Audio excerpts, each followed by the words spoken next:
All right, man, peace.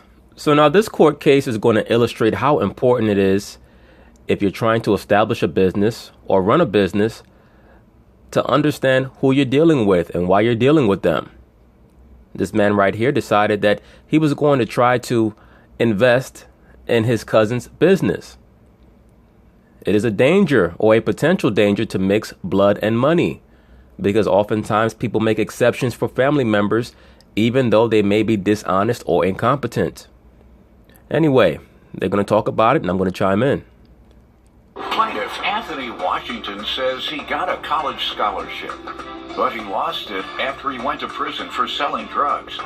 Anthony claims when he got out, he moved to Alabama and got in the party promoting business with his cousin, the defendant. However, he's suing him today for breach of contract.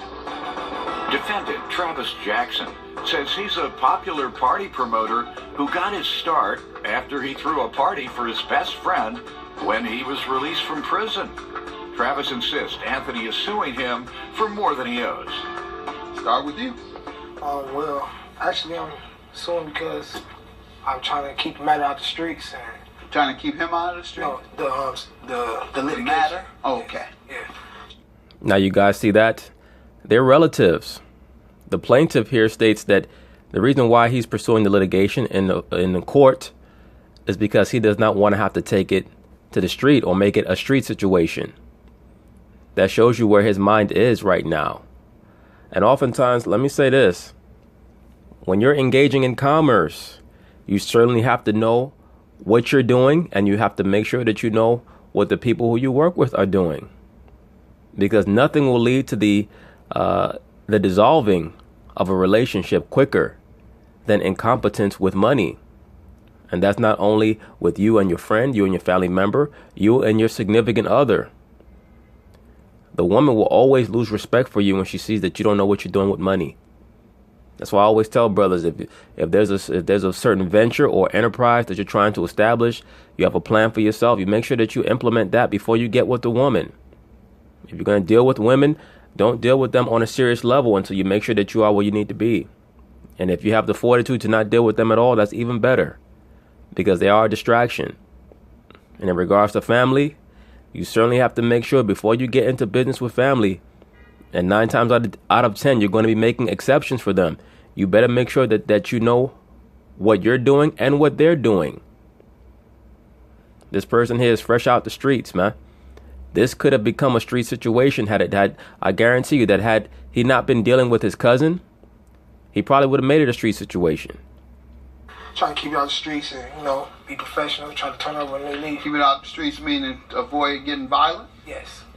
Let me just say this. I'm so glad you said that, and I appreciate that, because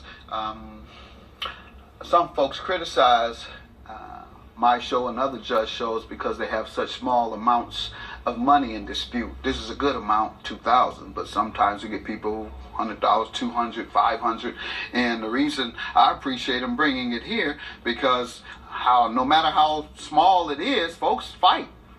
Absolutely. Dudes will kill over $5 because a lot of times it's not about the amount, it's about the principle. Right? Always remember, men by nature are territorial. And it's not just about your living space. It's also, with a man, it's also about pride. You never know what lengths a man will go to maintain his pride. Especially in the world that we live in, where it takes a lot to trust someone. When people extend themselves and they show a certain amount of largesse or generosity, you have to reciprocate that and not try to do them dirty. So many times when people are scared to open up and be the best person that they can be because they're worried that other people are going to mistake kindness for weakness and try to take advantage of them. So it's very important when you're dealing in commerce or dealing in money that you be a man of your word and have integrity and don't overstep your bounds. A lot of times we talk about things that we can't do. If you can't do it, don't talk about it. It's okay if you can't do it. You just work on it. That's why I'm always going to be an advocate of brothers isolating themselves to work on who they are. Right? We're all in the flesh, so that means that we're all either getting better or getting worse. You never stay exactly what you are. So But kudos to the brother in the plaid for deciding that he was going to handle it in a mature way. Once again, whenever you introduce that variable of a man's pride, you never know where it can go. It can go sideways really fast. You have people doing life in prison over a moment of pride and hubris and, trying to maintain that imaginary territory that men create within their own mind. So once again, kudos to this brother. Over money, and these days people are not fighting with their fists anymore. They're fighting with guns and knives. So I'd rather people bring us $100 cases. If you got a $100 case, bring it here. Don't kill each other over $100. I agree, and it sets a good precedent as a businessman. If you're operating a business, you want to become accustomed to utilizing the court system for money disputes.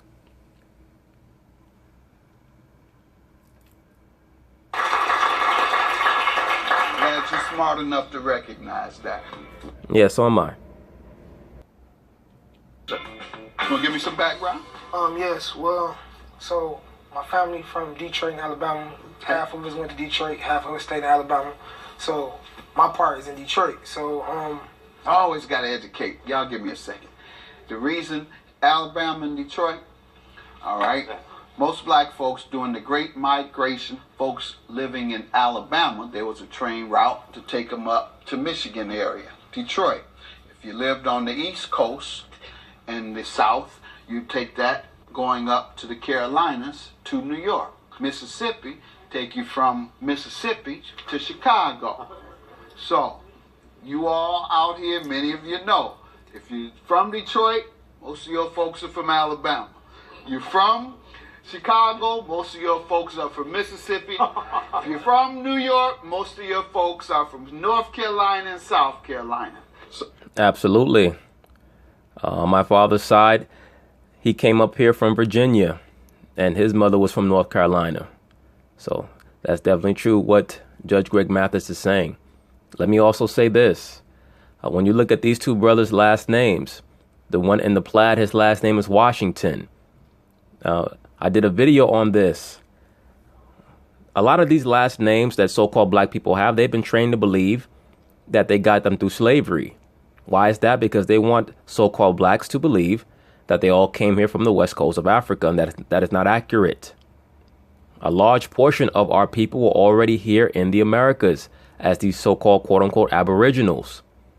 They shared the land with the Mongoloid tribes and a lot of other races that were already here when the Europeans, both black and white, started to come here. And that brings me to my next point. A lot of so-called blacks came here from the British Isles, as well as from Germany, Spain, Portugal, etc. When you look up the last name Washington, over 90% of the people with the last name Washington are so-called black. Okay? I did a video called Welsh Names Equal Black Names. Many of the quote-unquote Welsh names you'll see oftentimes are held by so-called blacks here in the Americas. Why is that? Because the Welsh, the original Welsh, are Celtic, and the Celts were so-called black. Many so-called black people here in the Americas who have the last name, or I should say the United States, have the last name of Williams, Jones, Powell, Griffin. These are so-called Welsh last names. All right. You had a pirate by the name of Black Bart Roberts, who was a Welshman, probably the greatest pirate of the pirate age. He was a so-called black man, and if you look him up, it will even tell you that he was so-called black and he was from Wales. There are websites that are set up of Caucasian Welsh who wonder why it is that so many so-called black people have Welsh last names.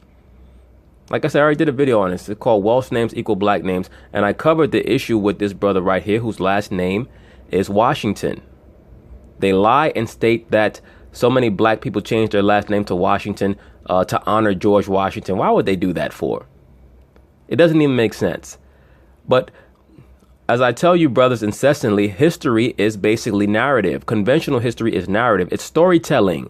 They have to make up lies to cover real history, because they don't want you to know, as a so-called black man, that you were something other than what they depict you as, that being a so-called slave.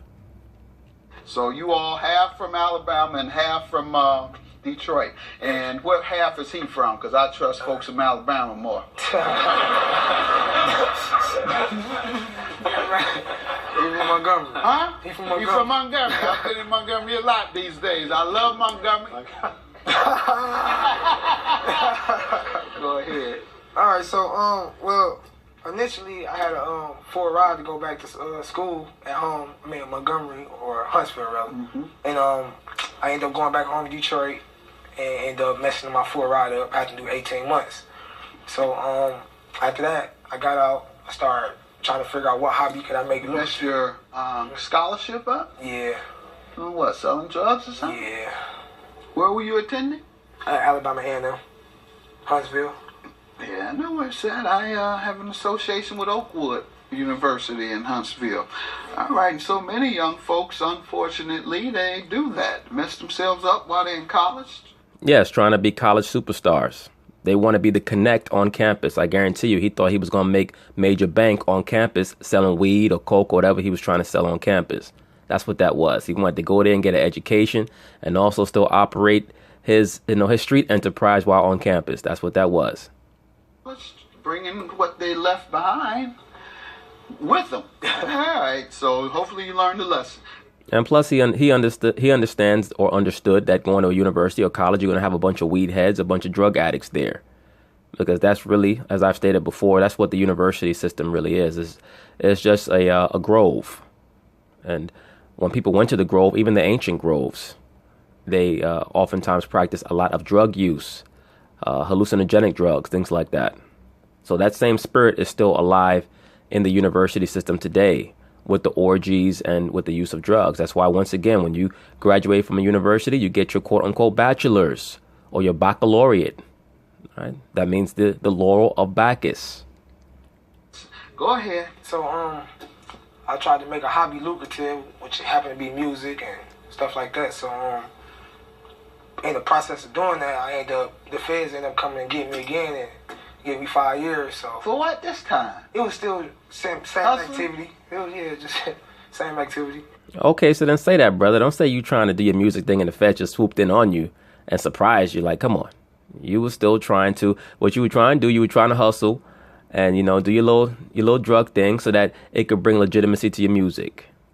So you could have some tales and some stories to rap about. Activity. So, You did a year and a half. You come out and get in trouble and do more. Go ahead. So, after that, Detroit. You didn't do all that, right? You don't have those problems, right, Alabama man? I don't. I'm from Detroit, too. I had the same problem. I should have stayed in Alabama. Right. So anyway, so I came home, and then I was trying to figure out a way, make my money without having to, anyway. So Illegal right, activity. Right. So I found out like my cousin was down there having parties.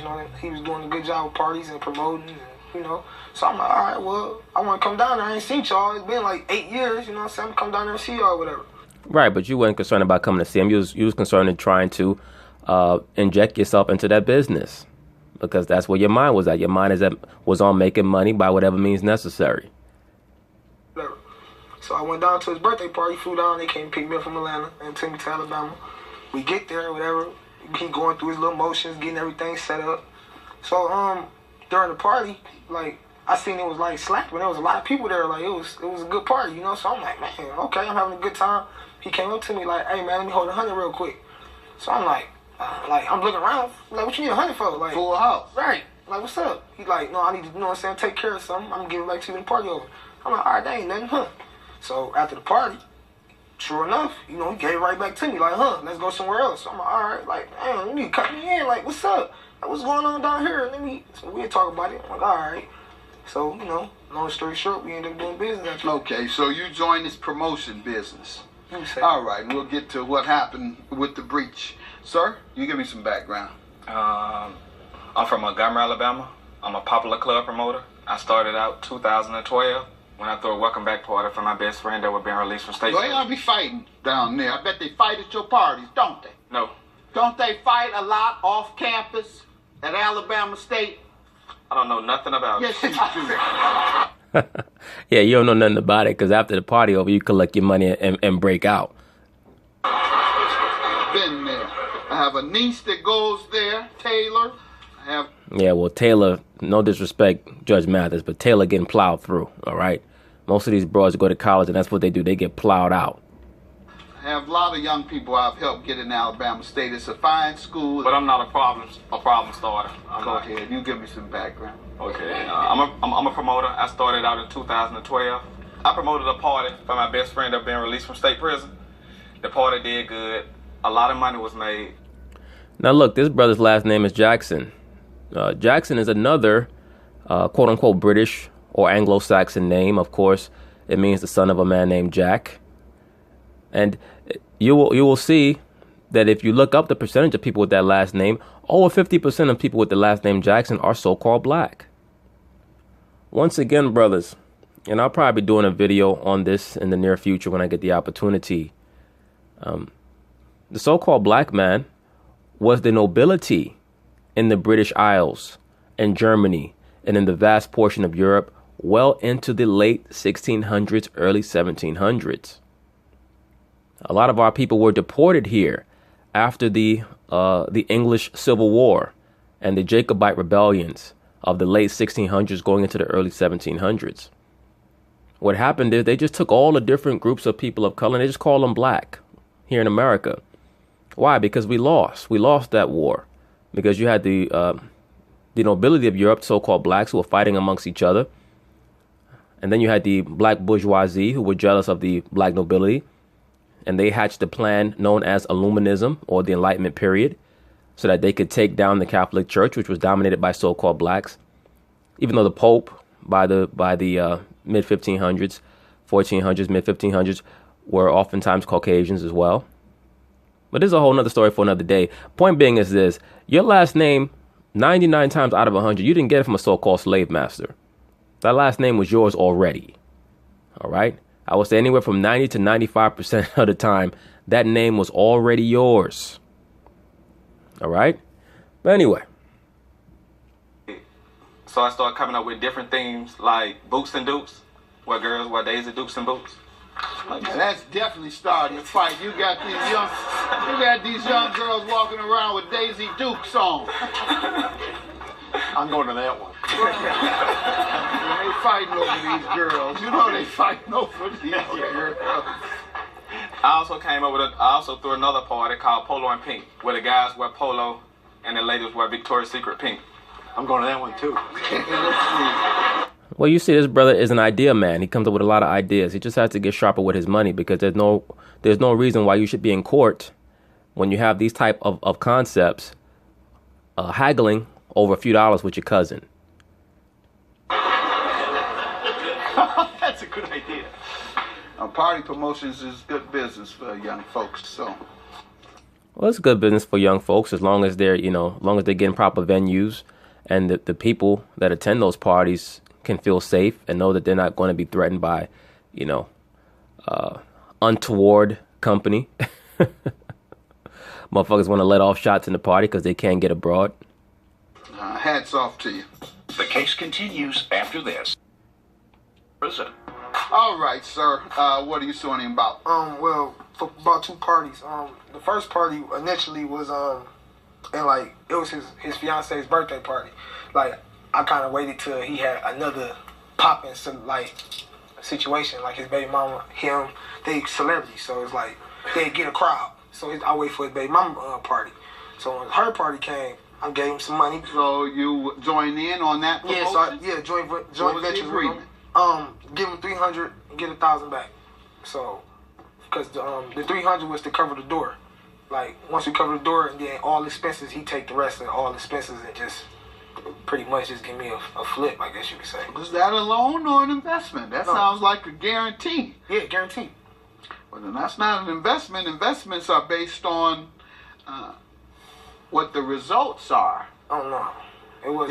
If it's guaranteed, then that's another form of contract. That's a loan. So I'm going to characterize that in a different way. Right, like Cats would say in the street, it was a front. Right? He fronted him some money, and he expected to get the money back. So it was an investment / loan. That's why he was confused, because, in street terminology, that's, that's the protocol. Cat front you some money, and then he expect to get at least that money back. No, you flip it, you keep the rest. But the thing is, his cousin was obviously trying to use him and thought he can get over on him because it was a family situation. And you can't do that, because whenever you start to utilize shiesty business practices with family, no matter who it is, it can get even uglier. Wait, if that's what occurred. So you say 300 and you were to get 1,000. That was a guarantee. Yes. All right. And so what about the other 1,200? That was for the next party after I didn't receive the proceeds from the first party. The second party was like our family was like, it was like a civil war kind of, because it was like his on my side down there, his mom them, and, well, not mom, but grandma side, and then my grandma's side, like we was beefing because of the money. Like, How old are y'all? I'm 29. Hey, 29. You don't get y'all grandmothers and them involved. No, with y'all. it just you know how it is. Everybody want to know everything. Everybody talking about, they talking about us. We don't even know they talking about us. Right, because y'all got to keep that buttoned up. That shows that not only are y'all not particularly professional in regards to real commerce, real business, but y'all talk too damn much. Because your grandmother should not have found out about that. For the grandmothers on both sides that have found out about it, that means that both of you guys were talking about it.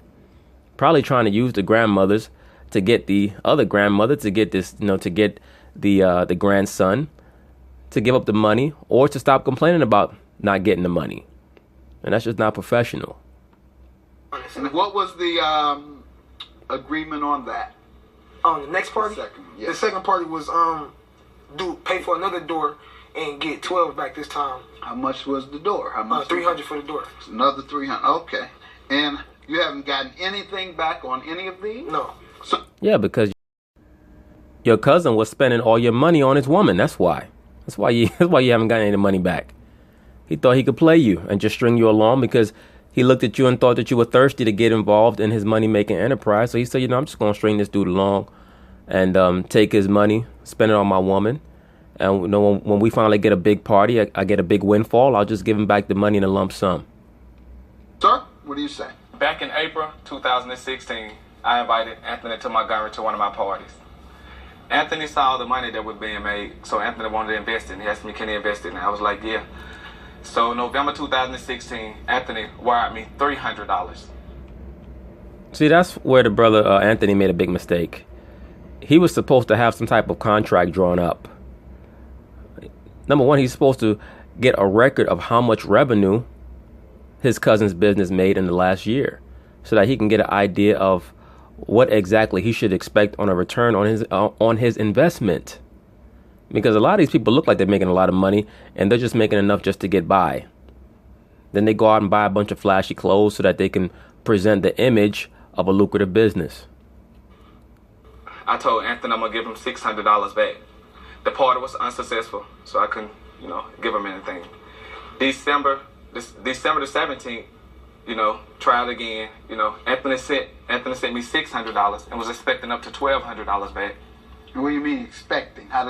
What made him expect that? Did you tell him that? Yeah, I did. All right, because you said you told him I did. You'll give him $600 back when he gave you the $300. So now you told him to give you another $600 and he would get $1,200 back. Yes.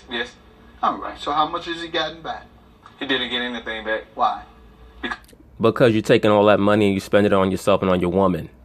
At the very least, you should have been able to give him back the money that he gave you if you were unable to give him the money that you promised him. At the very least, you should have been able to give him back the principal, if not, any type of additional revenue, to show him that you were being honest with his money. Because the only way that you would not be able to give him back anything is if you were losing money on the party. How could you have been losing money on the parties? That's how you know that this dude was taking the money, he was spending it on himself and on his woman. Because, I had other things going on. The party did okay. But I could have gave him $600. But I didn't. I have personal stuff going on. Yeah, exactly. You have personal stuff going on and you took his money, business money, and spent it on personal issues.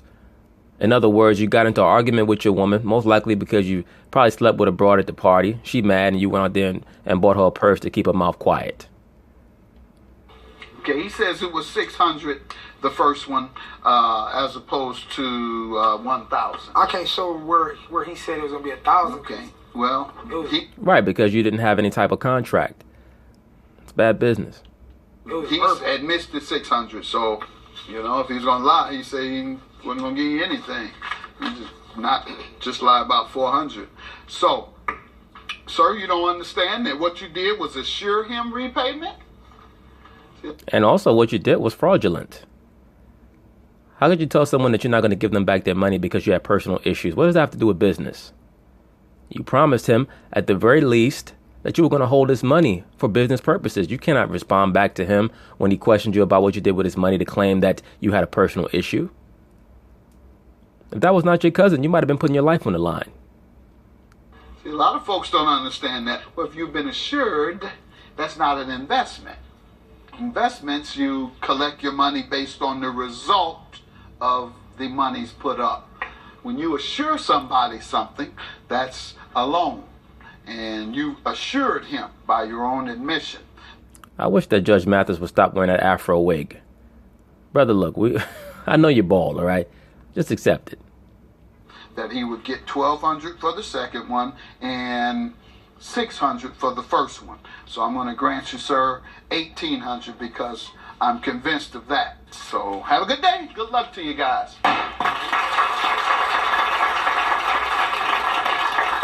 I ain't really tripping, you know. We can do something again. You know, it's about the money with me. In other words, the personal aspect is over. And really, the personal aspect was a sham the whole time anyway, because the only reason why you came down to Alabama was because you heard that he had you heard and you thought that he had a party business that was popping, and you thought you can muscle your way in. Right? You was on that Detroit hustle shit. And he tried to hustle you.